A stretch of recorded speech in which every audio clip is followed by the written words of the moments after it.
Okay, good morning, everyone. Is my Good voice morning, clear? ma'am. Is my voice clear? Yes, ma'am. Okay, fine. Yes, ma'am. So, a quick recall of what we have understood in this lesson. Total overall, till now, what we have understood in this lesson. Now, first of all, we have seen that most democracy people rule through their representatives, and because it is not possible for everyone to have time and knowledge to take decisions on all matters, that is why the people rule through their representatives, and this method is called as election. And then we have read about what do you mean by the election. That is, it is a mechanism by which people can choose their representatives at regular intervals and change them if they wish to do so. If they are not satisfied, they can change the representatives to whom they have already chosen, and those representatives have formed the government. But if the working is not fruitful for the people have the right to change them according to their own wishes in the coming in elections again. Then next we have seen that elections are held in the democratic manner, and two conditions are responsible for that, in which we can say that elections are held in a democratic manner, in which first we have seen that everyone should be able to choose. That means everybody should have the right to choose the representative, and everyone should have one vote, and every vote should have equal value. And second condition in which we can find out that elections are held in a democratic manner is that the election must be held regularly, and the voters should have something to choose from. That is, enough parties and candidates should be there.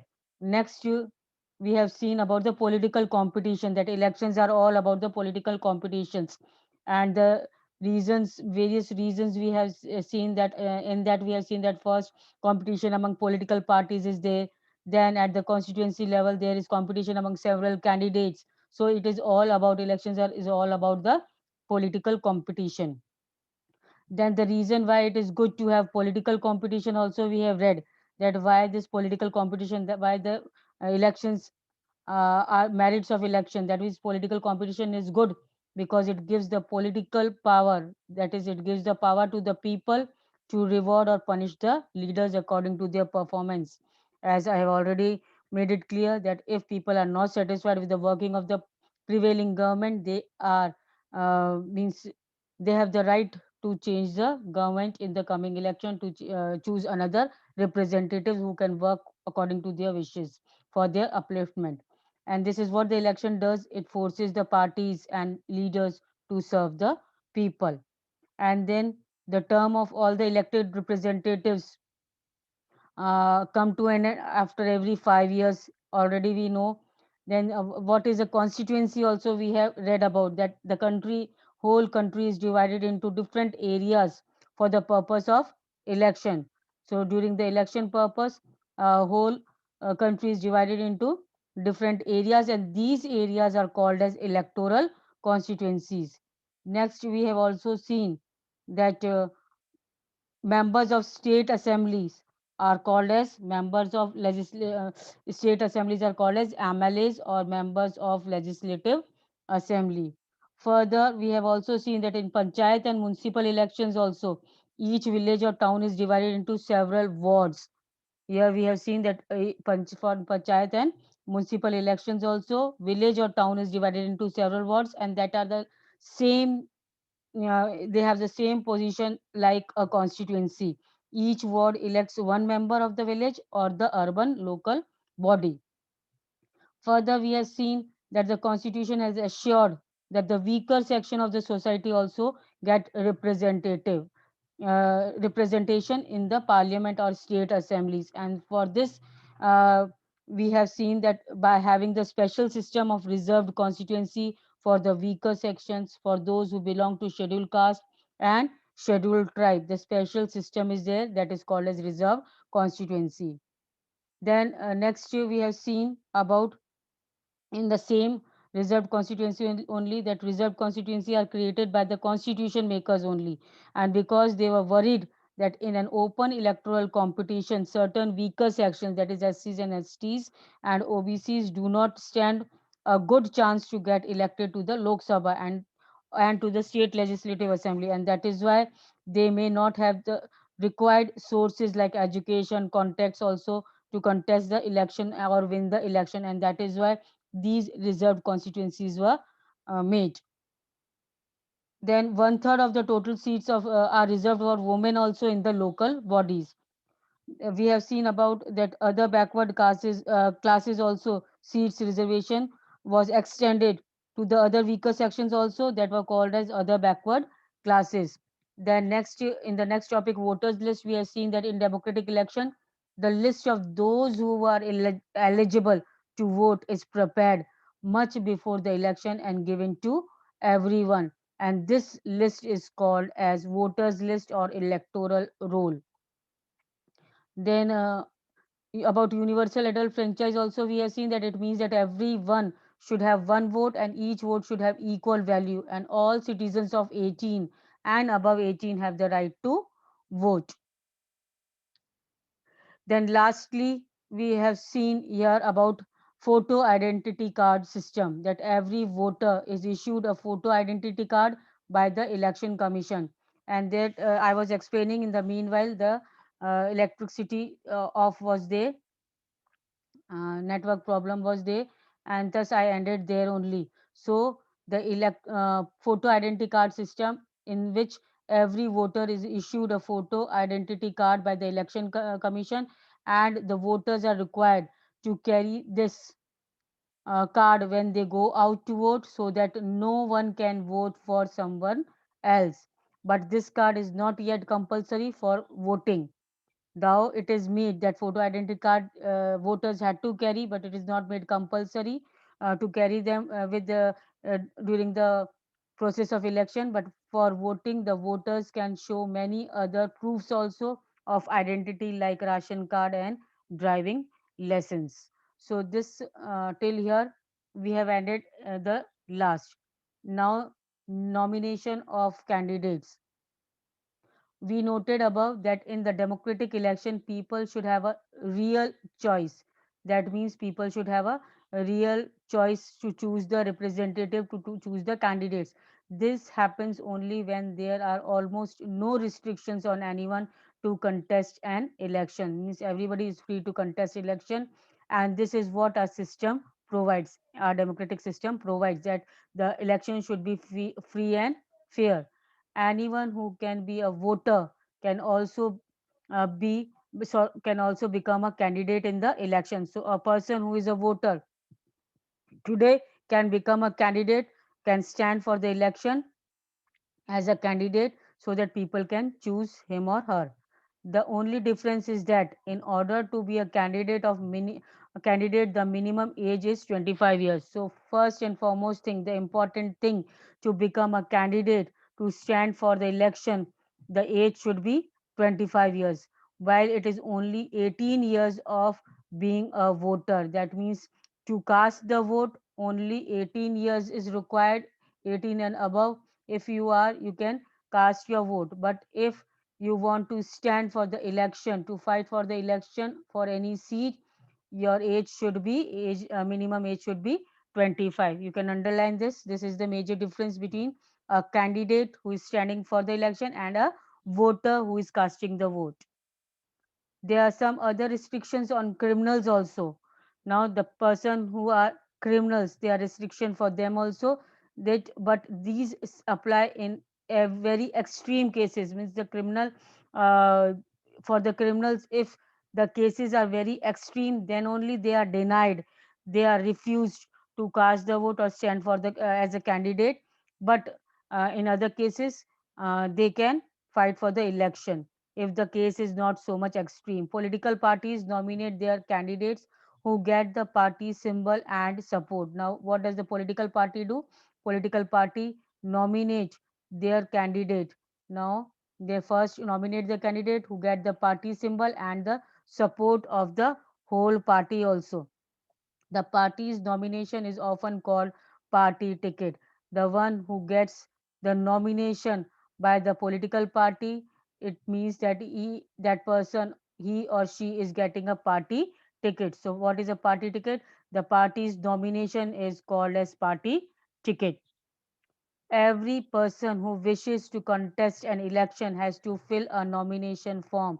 That means a particular type of form is there called as nomination form. If you want to stand to fight in the election, that means you have to fill that nomination form and give some money as security deposit. Another thing you have to do is to give some money as a security deposit. And recently, a new system of declaration has been introduced on the direction from the Supreme Court. Now, according to this new system, every candidate has to make a legal declaration giving full details. Now, not only the nomination form has to be filled, the security deposit had to be paid, but the full details had to be given about the particular candidate who is contesting the elections, who is standing for the election. Now, first thing is, you can underline this. First thing is serious criminal cases pending against the candidate. If the candidate who wants to stand for the election, stand for a particular seat, if any serious criminal cases is there pending on his or her behalf, then he had to give declare it in front of the election commissioner. Then second, details of the assets and liabilities of the candidates has and his or her family. That means all the details of the candidate who wants to uh, be selected in the election process, who want to stand as a candidate, he has to give details of the assets and liabilities. Now, what is an asset? Asset is a useful or valuable things, whatever that candidate is having, the useful or valuable things which can provide the future economic benefit to that particular candidate, that is considered as an asset.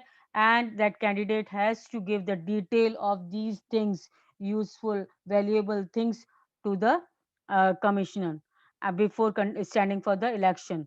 Then the liabilities. What is the liability? What liability means? A person who owes usually a sum of money or loans and all. If any loans or all that particular candidate has taken from anywhere, then the details of that had to be also submitted. Then about the family also, family background also, everything in detail had to be given. Then the educational qualification of the candidate. Now, what is the educational qualification? Also, this is also to be submitted as a declaration by the candidate who wants to stand for the election.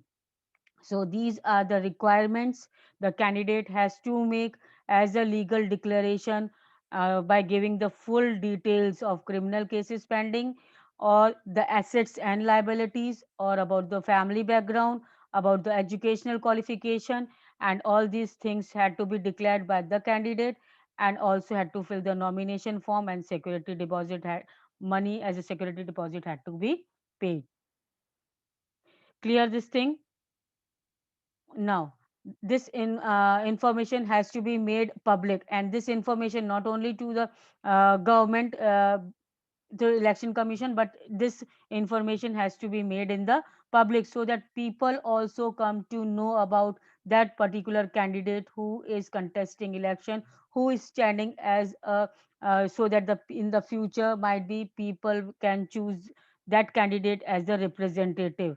So the information has to be made to the public also, and this provides an opportunity to the voters to make the decision on the basis of the information provided by the candidates. And according to these information which the candidate will provide, the voters can make the decision to whom, to which candidate to be chosen or which candidate not to be chosen.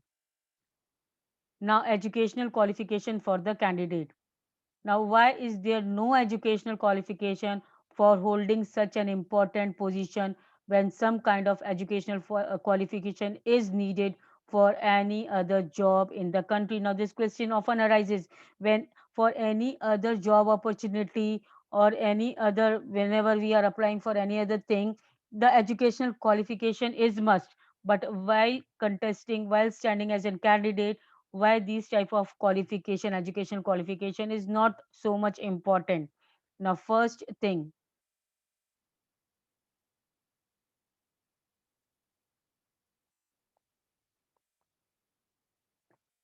is educational qualification are not relevant to all kinds of jobs. Means whatever educational qualifications are there, they are not relevant. They are not similar for all kinds of jobs. The relevant qualification for selection of the Indian cricket team, for example, is not the attainment of educational degree, but the ability to play cricket as well. So this is the thing. Uh, that all the qualification, educational qualifications are not as important fighting all the for fighting for all the jobs and all. Example is given that in Indian cricket team, that whatever educational qualifications or degrees you are having, it is not so much important. Rather, it is important that your how much you have the ability to play that particular game like cricket. Similarly, the relevant qualification for being a MLA or MP is the ability to understand people's concern, problems, and to represent their interest. So this is the main qualification for MLA, means a member, for being a member of legislative assembly, or for being a member of parliament. So other qualifications are not so much important. Rather than for an MLA and MP, it is important to have the ability to understand people's concern. They should have the understanding, so much understanding what all the people or the citizens need, and to look after the problems and to represent their interest. So this is the most important thing for an MLA and MP, rather to have all the other educational qualification or degrees. Whether they can do so or not is examined by lack of examiners, their voters after every 5 years. These things means the ability to understand people's concerns and problems and to represent their interests is very much important for becoming an MLA or an MP. But whether they are doing these, whether really in reality they are really concerned with the problems of the people, or they are representing their interest or not, it depends on the other citizens of the country to examine examine that, and if they are not uh, so much liable to the interest of the people, then surely after every 5 years they can be taken out of the post. Next, even if education was relevant, even if education is relevant, somewhat similar, it should be left to the people to decide how much importance they give to educational qualification. Now, it depends on the people how much importance they are giving to educational qualification. Means the importance by the people is given to educational qualification, the degrees and all, or to the person itself having the ability to understand their views, their wishes, their problems. In our country, putting an educational qualification would go against the spirit of democracy for yet another reason. Another reason is that if the country can put an educational qualification, it would mean that depriving a majority of country's citizens the right to contest election. That means might be majority of people might not be having that much educational qualification or degree which can be needed to become an MLA or MP. For if for example a graduation degree like BA, BCom or BSc was made compulsory for the candidate.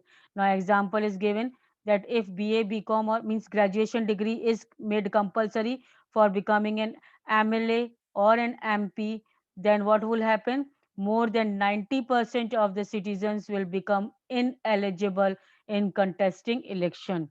Might be that people, those who are capable enough to become an MLA or MP, but just on the basis of this degree of graduation, that they are not having this graduation degree, they might be ineligible to contest the election. So, this can become a demerit if we put an educational qualification for the MLAs or MPs. Clear this much?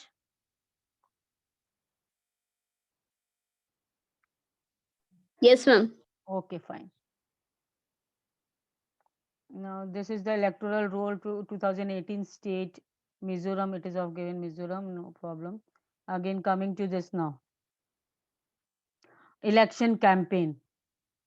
Now, the main purpose of election is to give people a chance to choose the representative. Underline this, the first and foremost main aim of election is to give people a chance to choose the representative. From this election only, people get the chance to choose the representative who can uh, run the government on behalf of the people or behalf of the citizens, the government and the policies they prefer.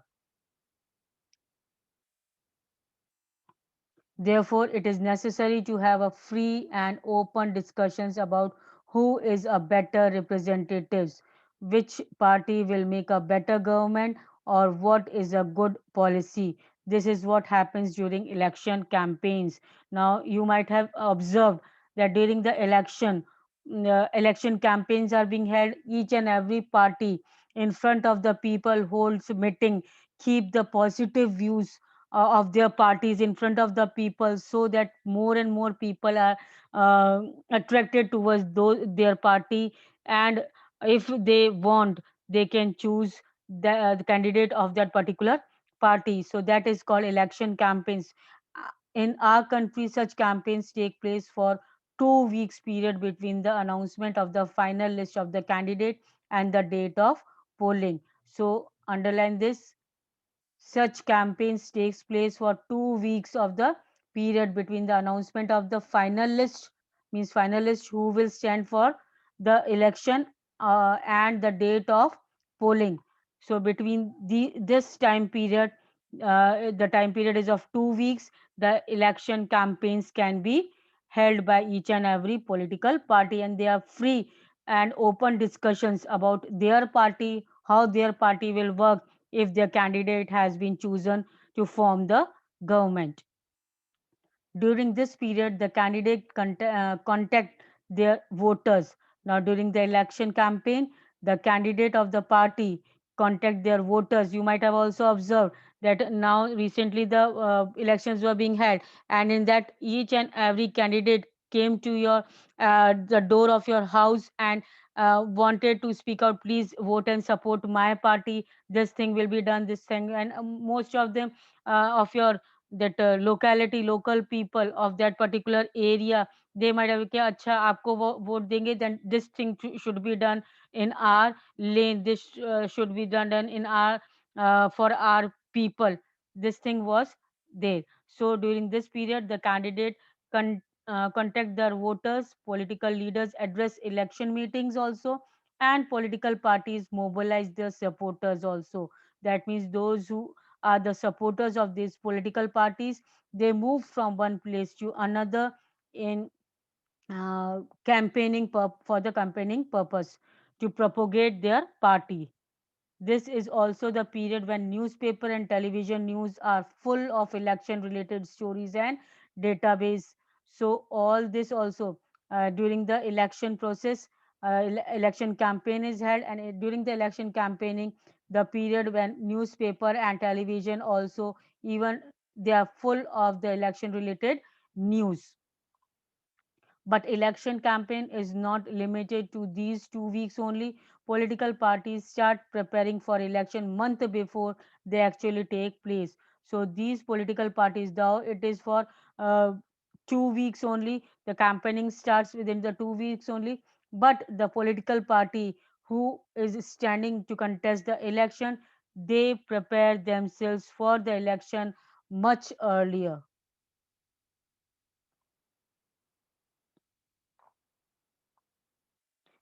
In election campaigns, political parties try to focus public attention on some big issues. Now, in election campaigns, particular party can try to focus public attention on some particular issues and all, that they want to attract the people, so that issues and get them to vote for their party on that basis. Means particular issue is being focused by the political party, by the candidates, so that people are more and more attracted towards their party, and they make up their mind to give vote and support to their particular to that particular party. Now let us look at some of the successful slogans given by the different political parties. Now these are the different slogans given by the different political parties during the various elections. Now the Congress party, led by Indira Gandhi, when Indira Gandhi was there, uh, the Congress party has given the slogan of Garibi Hatao, that is remove poverty. This was the slogan. And in the Lok Sabha election of 1971, this slogan was given by the Congress party when it was led by Indira Gandhi. And in the party promised to reorient all the policies of the government to remove poverty from the country. And this thing was highlighted, that the policies, all the government policies were made to remove the poverty from the country. That is why the slogan was there at that time, that is Garibi Hatao. Then Save Democracy was the slogan given by Janta Party. Now this another slogan, that is Save Democracy, was given by Janta Party under the leadership of Jay Prakash Narayan in Lok Sabha election held in 1977. So in 1977, Save Democracy slogan was given by Janta Party, in which the leader was Jay Prakash Narayan. The party promised to undo the excesses committed during emergency and restore civil liberties. Means the party had promised to restore, to keep up the civil liberties, whatever the uh, people at that time were having. The left front used the slogan for the left front was also a party which had given the slogan land to the tiller in the West Bengal. And this party, the left front, was in the party where in the West Bengal, and it had given the slogan land to the tiller in Bengal assembly election held in 1977. The land to the tiller means the land should be given to the person who is tilling the land, who is working on that particular land. The next another slogan, protect the self-respect of the Telugus. This was the slogan given by N.T. Ramarao, the leader of the Telugu Desam party in Andhra Pradesh assembly elections in 1983. So these types of election slogans are mostly prepared by the parties so as to attract more and more people uh, towards them, so that they can cast the vote. The voters can cast the vote in favor of their particular political party. And in a democracy, it is best to leave political parties and candidates free to conduct their election campaigns the way they want to. But it is sometimes necessary to regulate campaigns to ensure that every political party and candidate gets a fair and equal chance to compete. Means in a democratic form of government, everybody should get free and fair chance to go for the election campaigns. But sometimes it is necessary to put restrictions also on these campaigns to ensure that every political party and candidates get the free and fair equal chance to compete in the election. And according to our election law, no party or candidate can bribe. Now these are the restrictions put on the candidate for the political parties, that according to the election law, according to our election law, no party or candidate can bribe or threaten the voters. No candidate or party can bribe, give them any means concessions and all like this, or threaten the voters to cast the vote in their own political, in the favor of in their political party. Then appeal to them in the name of caste or religion. They should also, it should be uh, kept by the political parties and a candidate in mind, that they should not appeal to the voters in the name of the caste and religion, that okay, I am of your religion, I am Hindu, you go and cast to me only, or I am Christian, you cast for me only. So this thing should not happen. by the candidates who is standing for the election. Then next, use government resources for election campaigns. So the candidate and the party should also keep in mind that they should not keep the government resources for their own benefit for the election campaigns and all. Then next, another last and final, but the most important thing to be kept by the candidate and the political party according to our election law is they should not spend more than 25 lakhs in the constituency for the Lok Sabha election, or 10 lakhs in the constituency in the assembly election commission. So the particular amount of money is uh, put on that, not much, the amount should not exceed more than this for the election campaign and all. So that's all for today. Read it till here. If not able, any doubt or not able to understand anything, you can ask me. And today, till here only I end. In next class, we will continue the same. Thank you.